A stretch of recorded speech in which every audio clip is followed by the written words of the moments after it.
finally, it's time to talk about the Royal Rumble match. And this is one that I'm sure everybody's going to sound off in the comments with all their complaints about the whole Daniel Bryan thing, or if they're in support of it and all that. I'd love to see a huge argument in the comments because, fuck it, I love comments. So make sure that if there's anything that we don't cover on this part, that you throw your opinion out there too. But I'm going to start off with actually a very positive note. And this is one of the many positive things I can say about this Royal Rumble. In fact, I can say a lot of positive things about this, except for the ending. But the very beginning of this pay-per-view, the pre-show, we saw something that I was super pumped about. We saw the return of the little tumbler where they were able to pick their fucking numbers. And I've been saying for the longest time, when they have this pre-show of WWE at the Royal Rumble, that's something that they should be doing. Because as simple as that was, they had Del Rio, Brad Maddox, and Vicky Guerrero were standing on opposite sides of the thing. R-Truth, Jack Swagger, Antonio Cesaro, Damian Sandow, and Khali. Oh, and Kofi Kingston. Those are the only people that picked their number. They didn't need all 30 people or anything. Something as simple as Del Rio getting his number, being happy about it, and walking away. R-Truth, seems like, he's kind of pissed off that he got his number. He's all sad, but he's acting like a freaking idiot. He's like, "Hey, Kofi, what number you get? What number you get? What number you get?" Like, he's, out of his mind. Kofi is like, it could be better, So, Swagger and Cesaro have their little argument. I want your number instead. They do a little thing with Khali and Sandow. Why the Khali. fuck was he laughing at Khali's number? Well, he was laughing at Khali's number, and then when Khali saw Sandow's number, he laughed at him because his was... Yeah, but Khali didn't get that bad of a number. Sure he did. I thought he was like number 15. 15 still sucks. It's fucking better than it could. A lot of stuff. There's like 14 other worst options. Well, it's better than Sandow's number, and that's the joke. Yeah. It's funny. But I loved that. I thought that was so cool. So that kind of kept that going. I mean, we had a good pre-show match. We had this little segment in the pre-show. We had the Daniel Bryan match. So this pay-per-view started out fucking awesome for me. And of course it ends with, I mean, we're going to break down lots of different stuff here. One of the things I really want to talk about is our little predictions contest and stuff. We're not going to obviously go down. This is the entrant that happened, and these are the eliminations and all that. You can go to Smark Out Moment, read fucking everything that happened throughout the whole pay-per-view. But some good points that we should talk about here. Let's talk about Roman Reigns. Yes. Pretty awesome that he beat Kane's record, right? Mm-hmm. I don't know if I am fond of him beating it, period. I kind of liked the idea that Kane had done it, but at the same time, Roman Reigns looks like he's got a bright future. So if anybody was going to do it, you might as well give it to somebody like him right now instead of wasting it on John Cena did it or Triple H did it or something like that. Let's go around and talk about Roman Reigns and his awesome fucking performance. Wego? I think they made a star in that match. I'm glad he didn't win the Royal Rumble, though I would have rather him won it than Batista, just because I think it's too early. But yeah, he looked amazing in this match, and throwing 3 people out at once with Cesaro and the 2 members of the Shield. It was Cesaro, right? I think so. Either way, it was fucking awesome. He looked so strong during this match, and he made Batista's spear look absolutely shit. Well, Batista made his spear look shit. He just made it look extra weak when he gave him his own. So it was awesome to see him do what he did, and I'm looking forward to seeing where he goes. I want to see him wearing gold next year. Well, this year. Drew? Oh, dude. Fantastic, What number did he come in at? He came in, I think something around like number 10 or something like that. Oh, he came in later than that. Really? Yeah, if he came around that 15 spot and still got 12 eliminations, that's very, very impressive, And the fact that there wasn't really any mess ups to make it more difficult in the first place, I thought that's even better. Roman Reigns looked like he could kick some ass, And honestly, I really, really, really wish he would have beat Batista at the end, and it didn't happen. But hey, Roman Reigns has a bright future. The only thing that I didn't really get, and I don't know if you guys can answer this for me because I might have just not noticed it, But he eliminated both members of the Shield. Did they follow anything up on that on Raw? No. No. Why the fuck? Like seriously, you think they would have done something to follow that up? Because that's pretty big if you're planning on doing a Shield defunct thing and going into Mania. I think Elimination Chamber. You're Yeah, gonna see they something. put that 6-man tag, so that's when it's gonna blow up. Yeah. It's It's just said why not begin that now? Why didn't they just like show any type of like, especially in that 6-man tag match for the spots in the chamber? Why not like show that they're having issues big time? But besides for that, Roman Reigns' performance might be the highlight of the Rumble if you could really put one after the damper of Bryan not being in it. Miguel. I'm happy to see that they're starting to push Roman Reigns. I think WWE sees what I think the IWC is starting to see, that there's something in this guy. If there's any bit of negativity that I can bring to this, is we all were saying about the same thing last year when it seemed like they were really pushing Ryback through the Rumble and see where he's fallen. I really hope that they don't just cock tease us with this, that they actually have plans for this guy and they're not just going to give up on him by the time the summer comes around, because that would be really unfortunate. In terms of right now, in terms of what he did in the Rumble, it's incredibly impressive. It shows that it shows a lot more of what we already know, that this guy has something to him. Speaking of somebody who's a little cock teased by Roman Reigns, Peyton. What do you think about him beating the record? Oh, it's an absolutely deserved. I mean, Roman Reigns is an absolute stud right now. I wouldn't even say this was his coming out party. I think his coming out party was that Survivor Series. And this is just further cementing that this guy is going to be a force to be reckoned with through the year of 2014. I do not see him falling like Ryback did. I'm not saying he's going to be a direct ascension, but he's already had a year plus of the machine supporting him and his team, seeing that these guys are going to be set for the future. And I think he's going to be the one that's going to come off the best of those three. And this is just the start. As soon as they get him detached from those other Shield members, I think the moon is the limit with this guy. He's just going to keep going and going and going. And I wouldn't be shocked to see him with world title gold before the end of this year. Oh, really? That far? Yeah. I could see maybe like Survivor Series. I could see him getting the title. I think he's definitely one of the people that we need to watch out for the Royal Rumble of next year, for sure. I could see him getting the U.S. belt off of Ambrose. If they're really going to break up the Shield, I could see a matchup between those two where Reigns gets a nice, solid U.S. title run. And I mean a meaningful one, not the Ambrose one where he just happens to just have the belt. What? Ambrose has a title? I want to say this for Roman Reigns too. It will get to the disappointment that everyone felt with Daniel Bryan later on. When people realized that Daniel Bryan was not coming out when number 30 happened, they were real upset for a little bit. But I think after a couple of minutes, they slowly started to realize, wait a minute, Roman Reigns is in there. All right, I can get behind this guy. Let's go Roman. Let's go Roman. And the crowd finally came alive again for the end of that match, thinking that he had a chance. So as hot as Daniel Bryan is, it's great that the crowd, despite the fact of how upset they were with the whole Daniel Bryan situation, being able to get full force behind Roman Reigns shows how popular that guy can be too.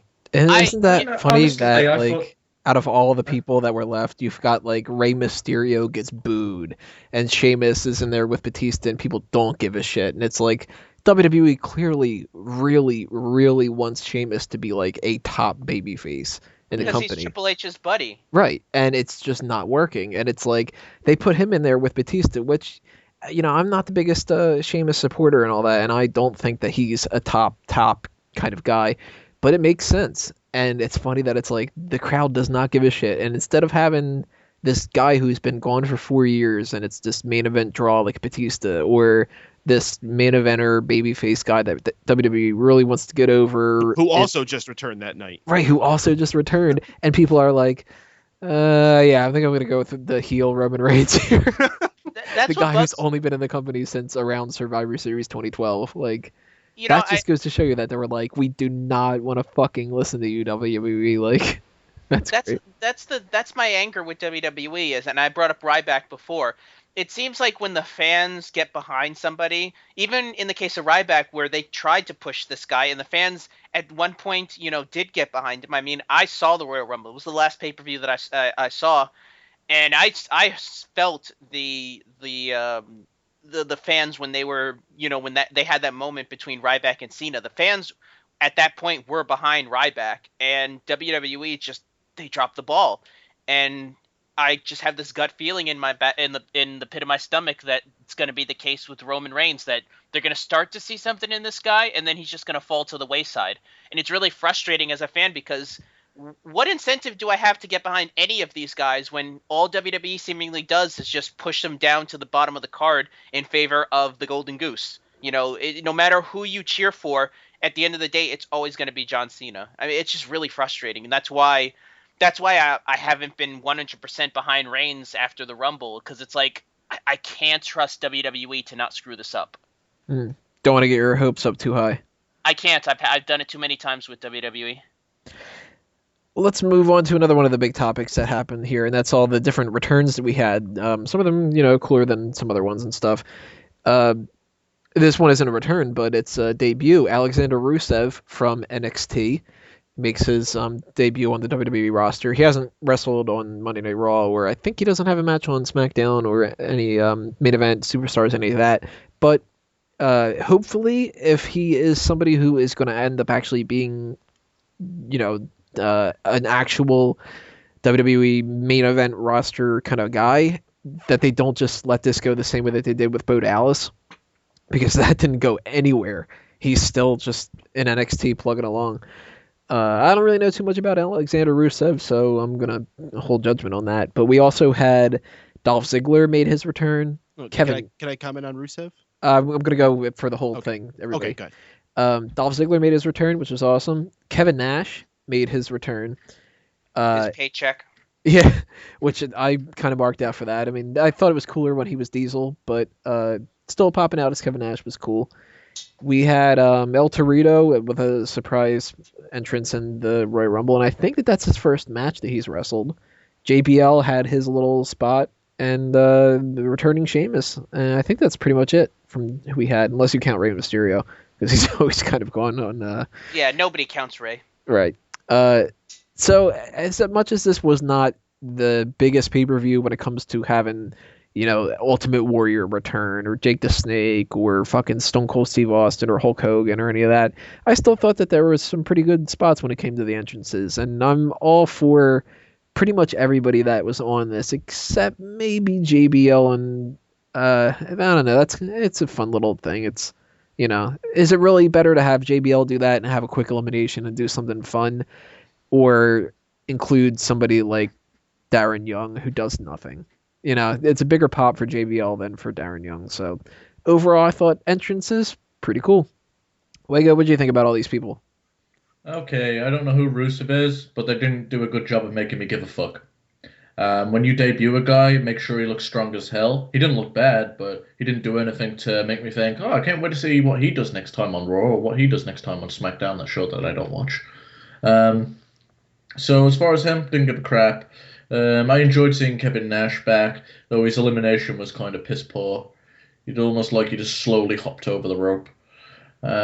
I, for one, am happy that JBL took a spot over someone like Darren Young. It was a bit of a comedy in the Royal Rumble, whereas you would have had a no-name get eliminated. And I think the most fun random entrance was El Torito.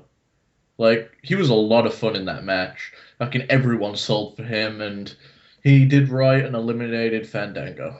So, overall, with all the surprise entrances and the comebacks, I was pretty happy. I'm just going to say CM Punk did not sell for El Torito. He totally stiffed him. Serves the little punk right. Drew, your thoughts on all these special entrances? Sorry, I zoned out for a Is second Orton there. versus Cena?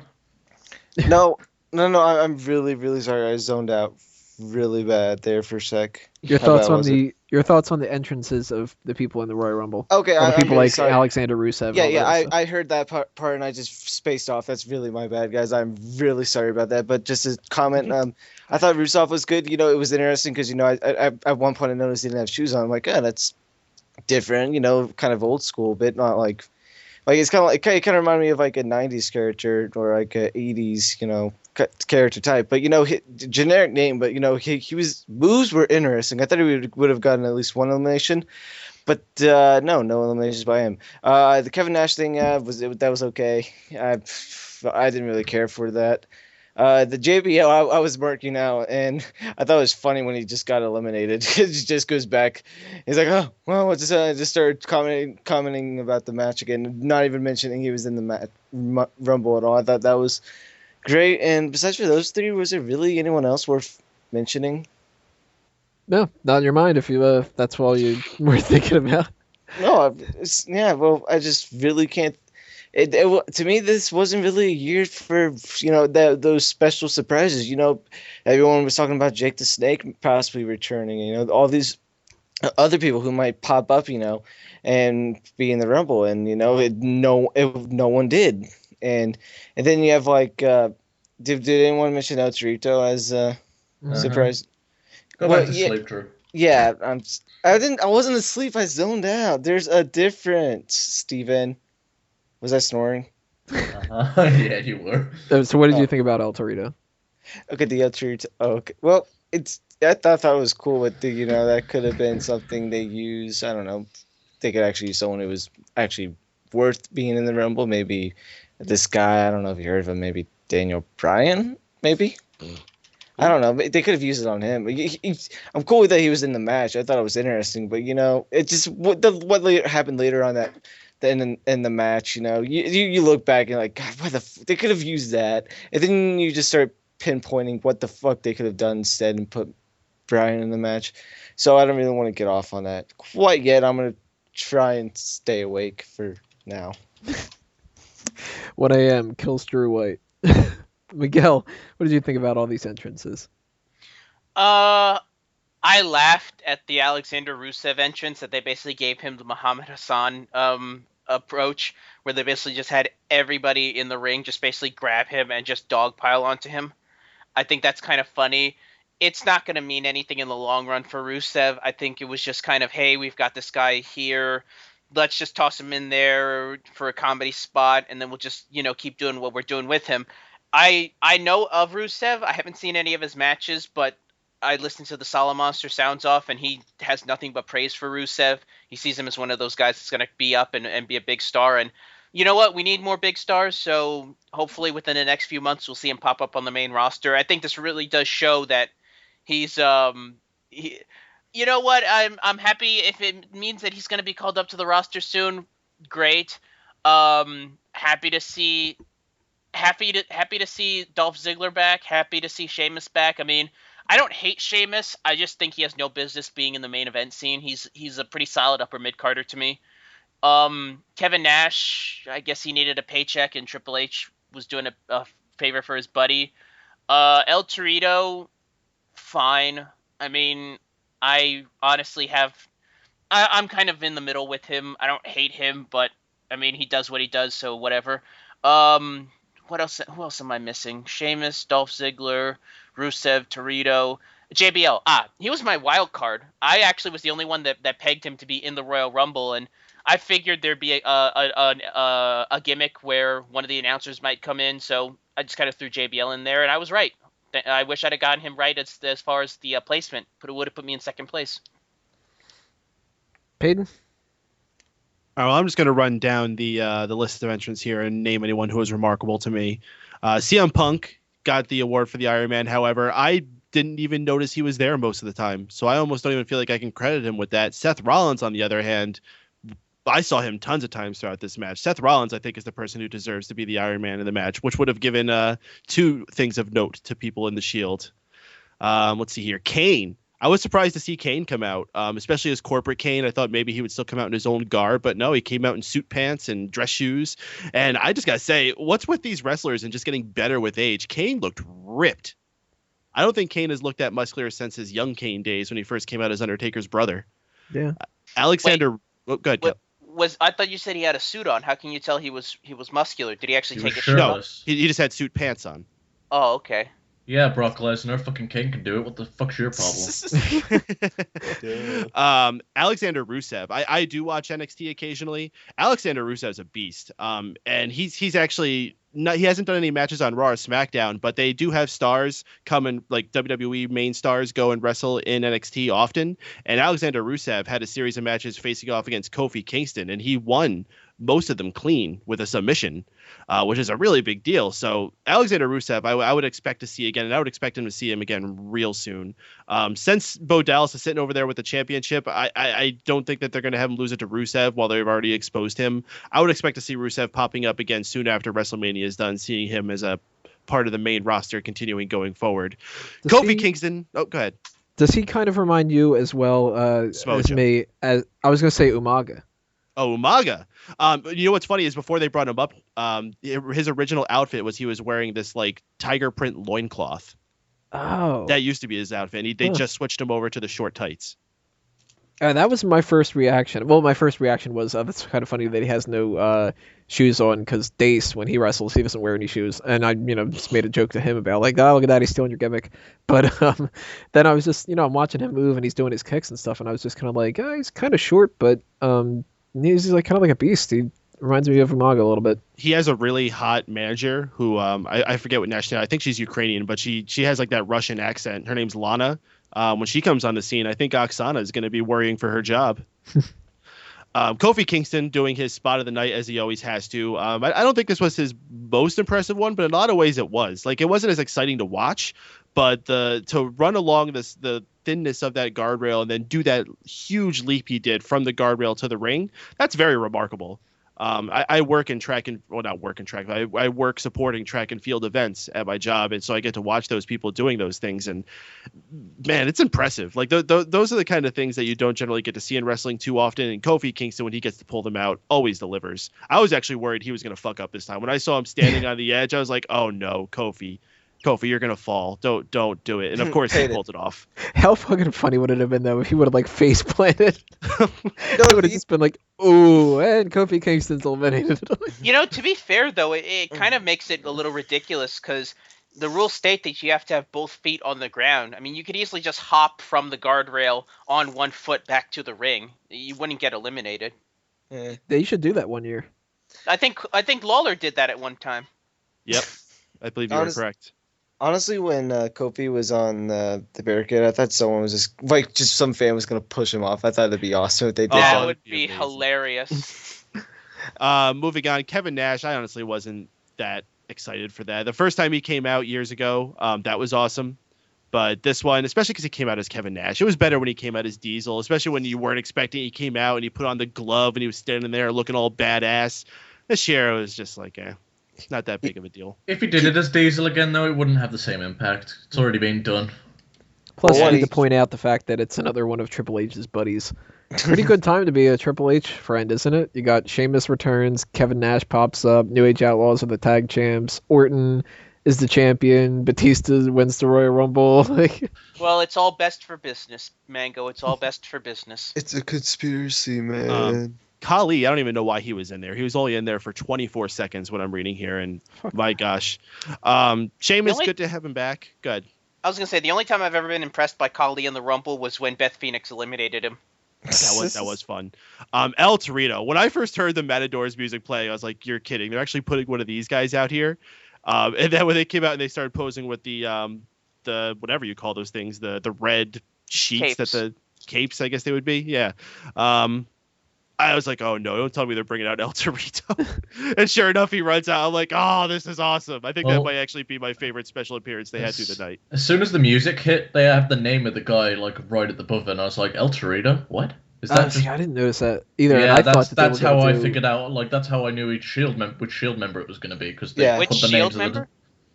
Like, when the Shield came out, they all have the same music, so it tells you the name at the top. I was like, okay, that's going to be that guy. Kind of killed the surprise, actually.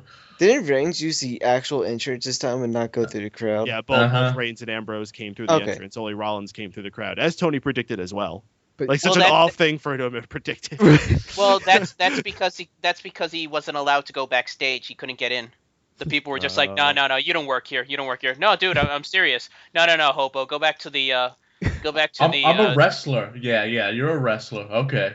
When the Matadors were announced, I thought the same thing too. That it was just bringing out like Diego or something like that, and my gut reaction was, "Fuck! Don't tell me that they're gonna put both of these men in the Royal Rumble. What a waste of two had spots." a few tag teams in there. I was shocked they had both Usos and both Swagger and Cesaro. Because I remember one year, I forget what it was. Actually, they've probably done it multiple times where they only allowed one person of a tag team to go in, and then they're like fighting over which one gets to go in.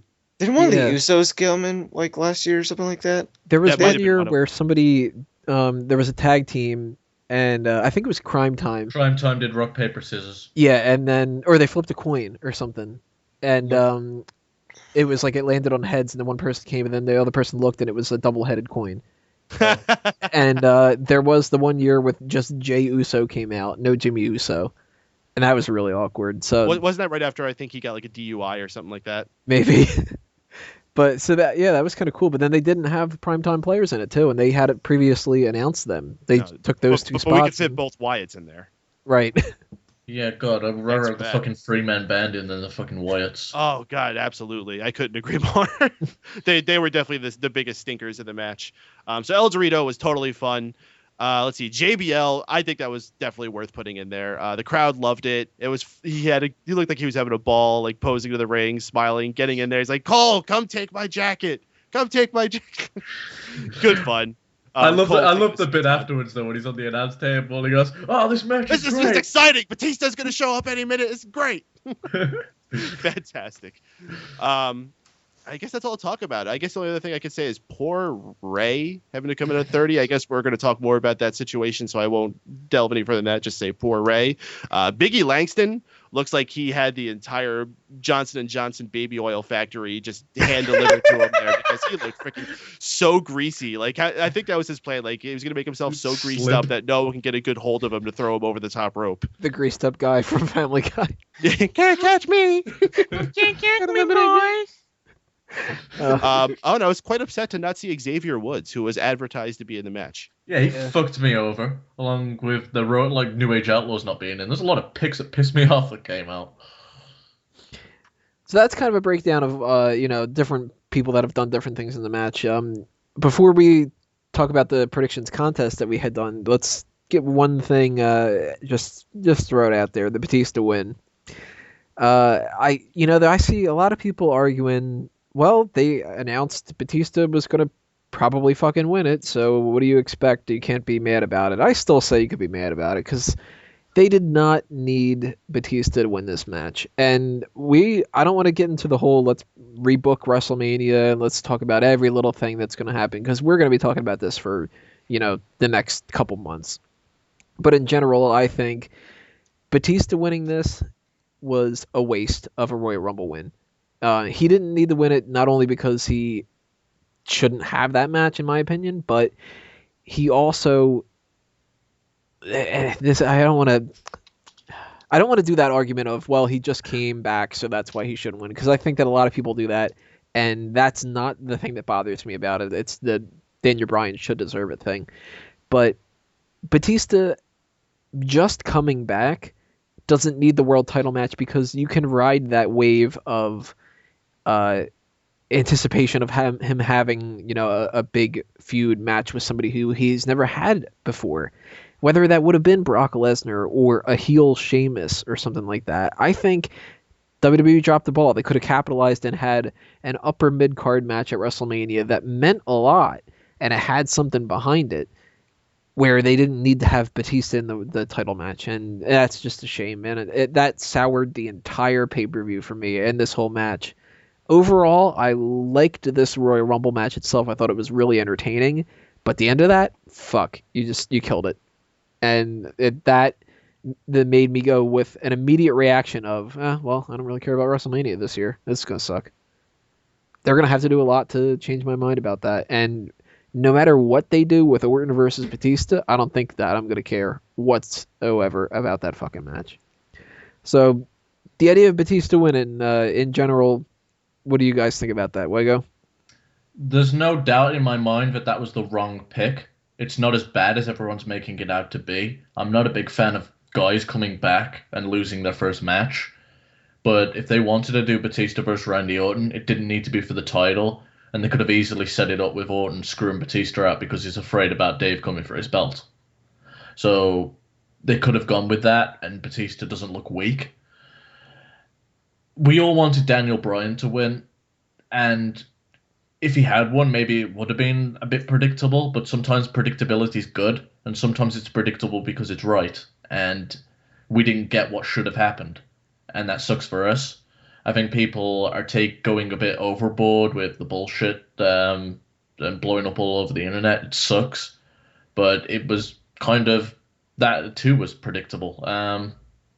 The way they was promoting it, it just all pointed to Dave winning the Royal Rumble. So I'm not happy about it, but I'm not like everyone else that's throwing their doll out the pram.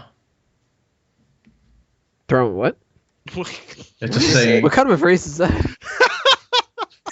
they're throwing a tantrum because they didn't get their own way. Never heard that one before. Drew, your thoughts on Batista winning?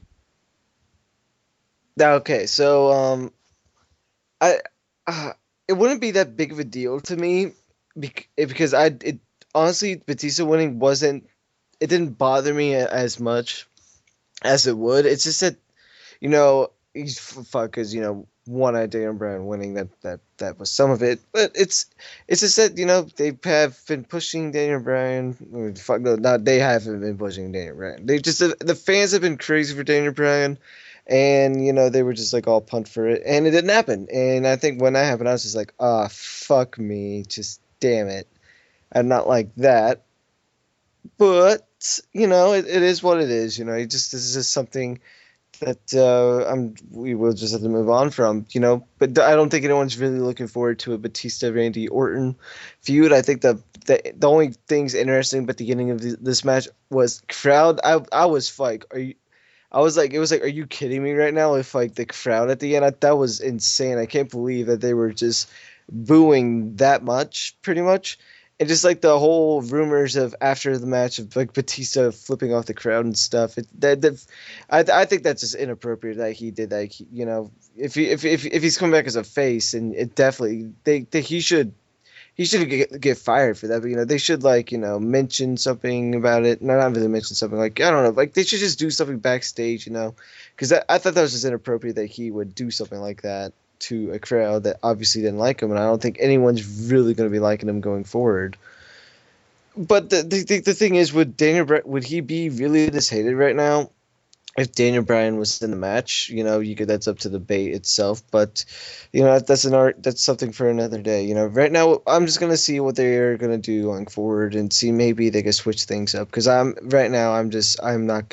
zoning out for the main event of WrestleMania like I zoned out on Smark Out Moment today. So that's what's gonna happen. Miguel, what do you think about Batista winning? I knew it was going to happen. I'm not disappointed in it. I had a feeling that was going to be the case, but it's clear that they made the wrong decision. I don't think you can really justify it anymore other than their choice was wrong. I mean, the fans have chosen. Daniel Bryan is the face that they want to see in the main event at WrestleMania, and WWE is going to be the one that's going to have to pay the price when it comes to it. They're going to have to. They made their bed on this. They're going to have to sleep in it now. Batista is going to be your main event guy going into WrestleMania, unless they do my idea and just kind of transition somebody else into it. As a matchup, Batista versus Orton, I don't hate the matchup. I just don't want to see it as a WrestleMania main event. I'd be happy if it was an undercard main event matchup. It just does nothing for me going forward.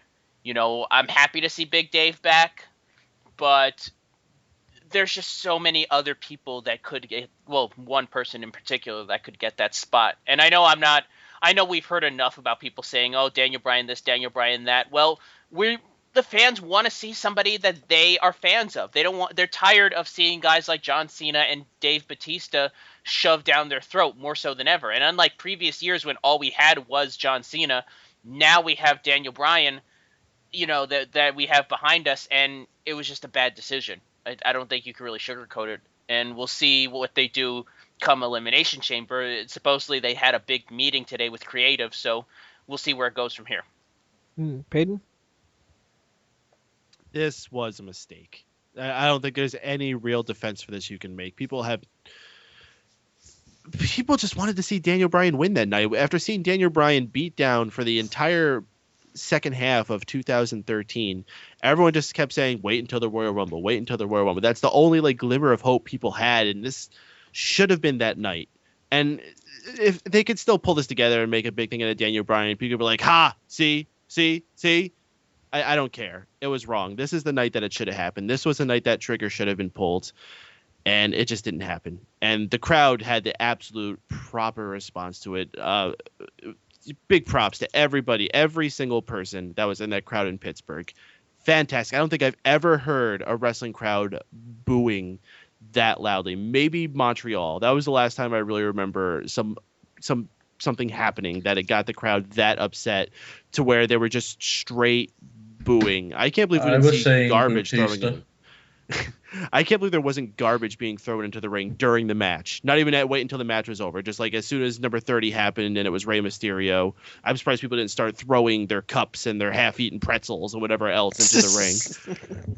Well, that actually brings up an interesting question. Had they been in a more rural setting, less of a metro setting like Pittsburgh was. It was Pittsburgh, right? It was Pittsburgh.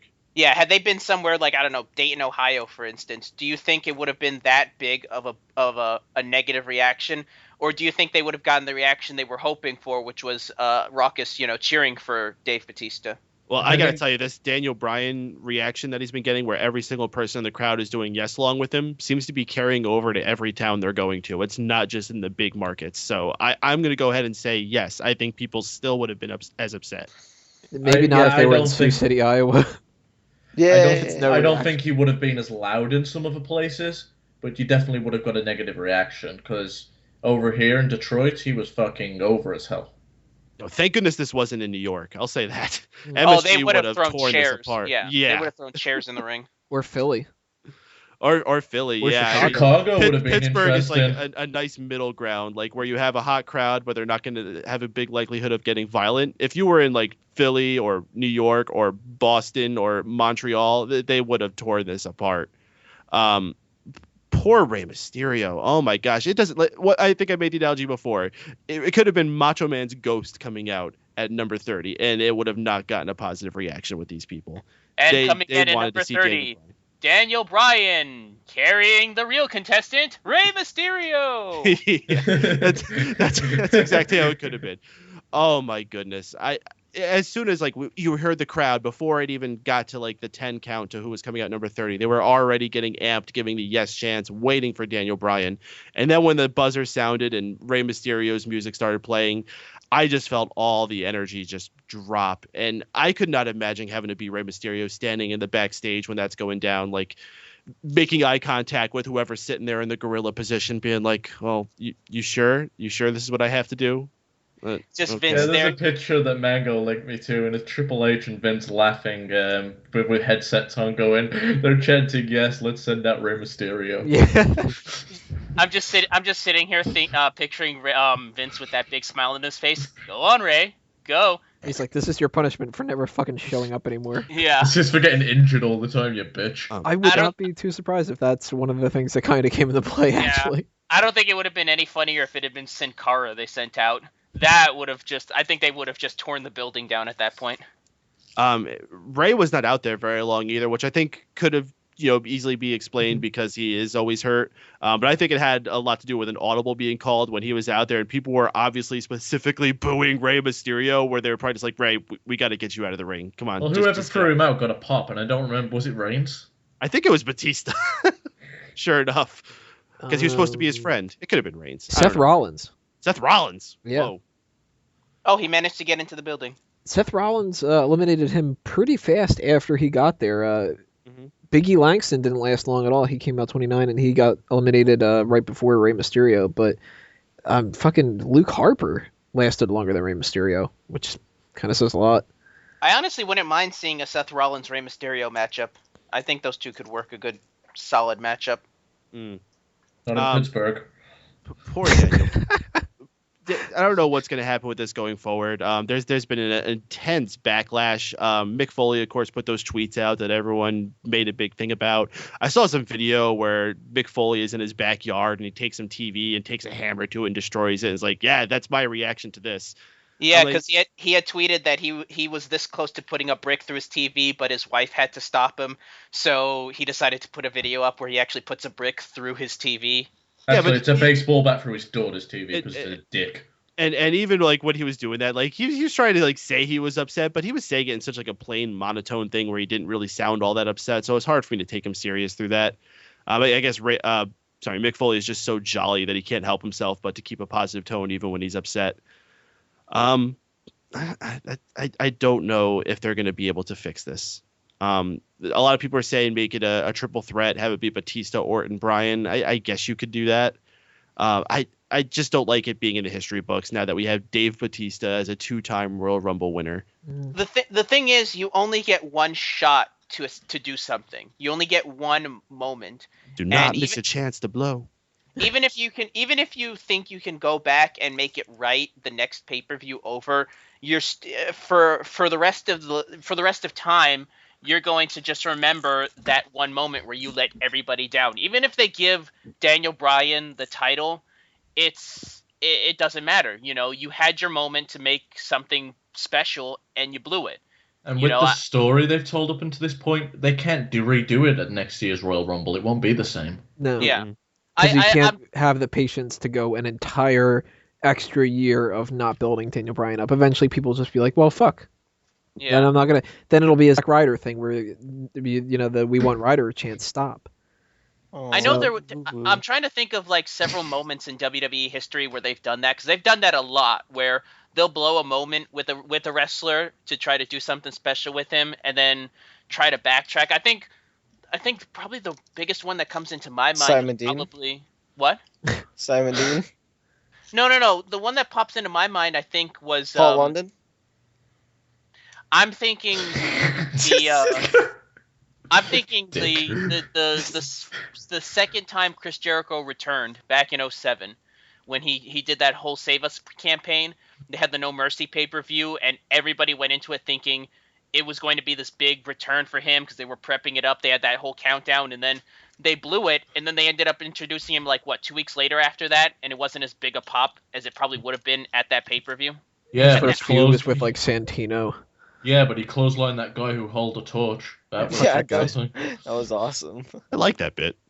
I think here's something that we can draw a parallel to with a disappointment of booking weird things because somebody's preference gets under the way. Think back to WrestleMania 24. We had John Cena return from injury at the 2008 Royal Rumble. Nobody fucking expected it. Huge pop when it happens. Then people going like, fuck, John Cena. We've told the story a million times because, that really, funny story about the whole Royal Rumble and all that stuff. But did we get John Cena versus Randy Orton that year? No. WWE decided, well, we need to throw Triple H in there. He didn't need to. So what happened?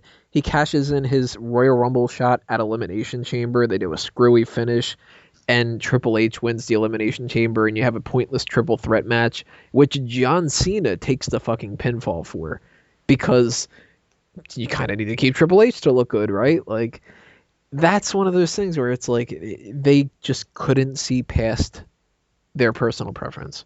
Well, you go back to WrestleMania. I think probably the best example of that was 2006, I believe, when Edge won the title from John Cena, and they did big business that first few weeks with him as a champ. Ratings went up and things like that.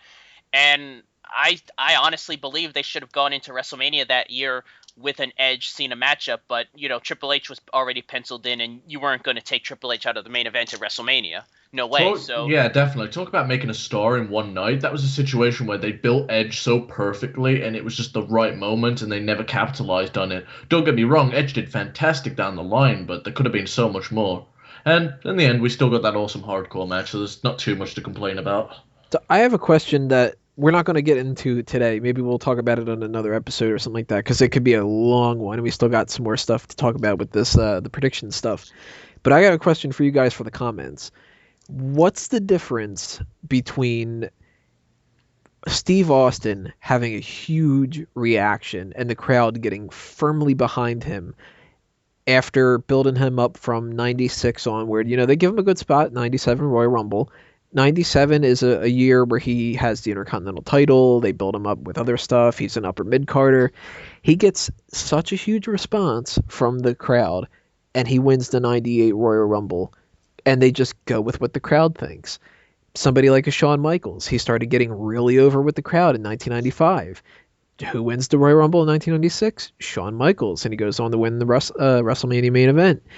What's the difference between why they can do that then and why they didn't do Daniel Bryan this year? Why did they have to go with their personal preference of Dave Batista anyway? I want to know what you guys think about that in the comments.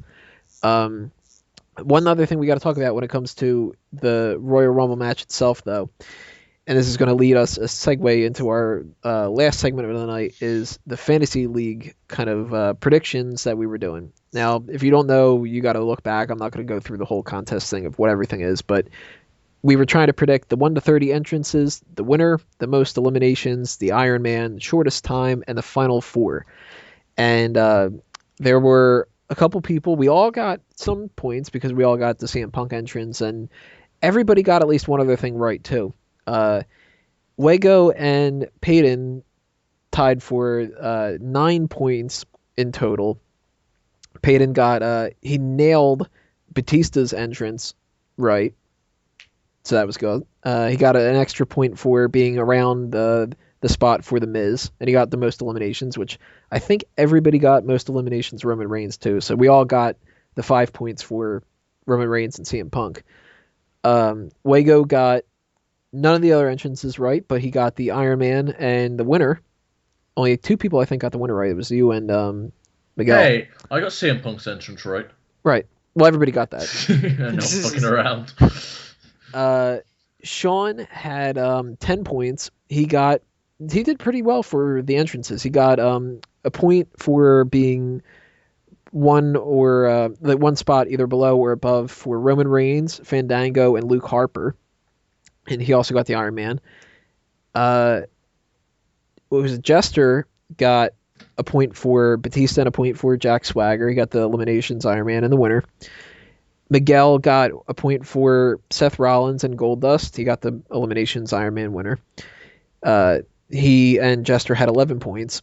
Drew had 11 points as well, and he got his extra 1 point for Damian Sandow, Dean Ambrose, Luke Harper, and Eric Rowan. And I won. Woo! Everybody else boos. Batista. I got an extra point with Kofi Kingston's entrance. I nailed Seth Rollins' entrance, which that's the second time that I've gotten the number 2 right after they've announced the number 1. And I fucking this had the same reaction as I did before with Alex Riley. I was like, tell me I fucking got all these right. I know I'm going to get number 3 wrong. And of course I did. But the thing that pushed the extra 2 points above everything else and it got me the score of 13 instead of the tied scores for Miguel, Drew, and Jester at 11 was the final 4. That was the whole fucking difference maker. If I wouldn't have gotten that, we would have all had 11 points, and it would have gone down to a tiebreaker of who got the most amount of people in the Royal Rumble correct, which a lot of us, we thought that it was going to be some different people. We had Xavier Woods on some of ours. We had Jake the Snake on some of ours. One thing that I was like, holy shit, Miguel had guessed JBL. He was the only person that guessed JBL. And I don't think anybody guessed El Torito. So lots of weird stuff with the predictions and stuff, but that's what's so awesome about that. But that's going to lead us into the next part, the last part of this episode. We're going to talk some Fantasy League stuff. I'm going to get my priority pick, and we're going to break apart some other team stuff. Who am I going to pick? You'll have to wait to see.